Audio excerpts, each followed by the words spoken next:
Hello everyone, here we are on a Wednesday morning, the 18th of September 2019.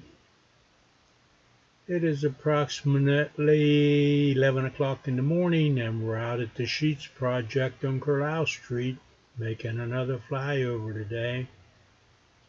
Quite a bit of activity going on at the construction site today, trucks parked all around. On the left of the video, there's that ground pile being worked on. That's being hauled away slow but sure.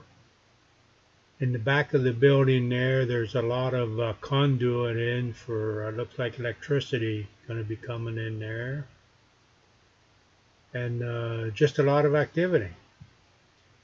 So I'll put a link down in the comment section. You can go back to yesterday's video and check that out, see what might have changed. Pretty nice day today, nice and cool this morning, little breeze blowing, beautiful day for drone flying. So have a good day everyone, we'll catch you later, goodbye.